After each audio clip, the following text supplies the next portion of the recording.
Hindi lamang sa Binondo sa Maynila ipinagdiwang ang Chinese New Year kagabi. Dahil sa kauna-unahang pagkakataon, ipinagdiwang na rin ito sa lungsod ng Davao. Tampok sa kanilang pagdiriwang ang pagpapailaw sa Bukana Bridge na funded o nakatanggap ng fund aid mula sa China. Ang iba pang aktibidad, silipin natin sa sentro ng balita ni JC Aliponga ng PTV Davao.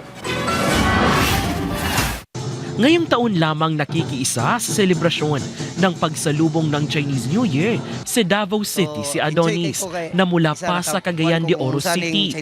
Nais niyang masaksihan ng personal ang selebrasyon ng Chinese New Year kasama ang kanyang asawa upang makapag-date at ma-enjoy nila ang okasyon.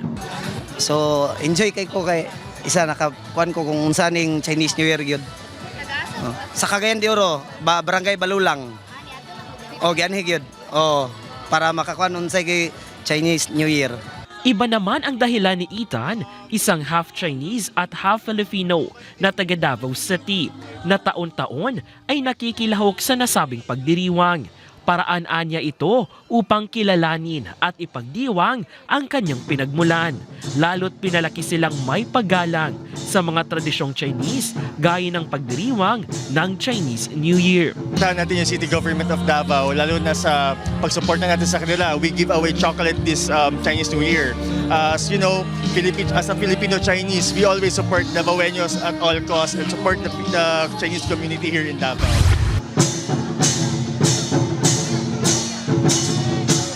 Lunes, Pebrero 16, isinagawa ng City Government of Davao ang programa kaugnay ng pagsalubong sa Chinese New Year ngayong taon sa Bukana Bridge na may temang Duyog ug Ambit, the 2026 Davao City Chinese New Year Celebration. Iba't ibang pagtatanghal ang inihanda, kabilang ang tradisyonal na Chinese Lion at Dragon Dance na isa sa mga tampok ng okasyon. Mayroon ding iba't ibang traditional Chinese dance performance na inahandog ng mga piling paaralan sa Davao City. Itinuturing ang pagsalubong ng Chinese New Year bilang isa sa pinakamahalagang tradisyonal na petsa ng Chinese community na naglalayong ipagdiriwang ang kapayapaan at pagkakaisa ng bawat pamilya.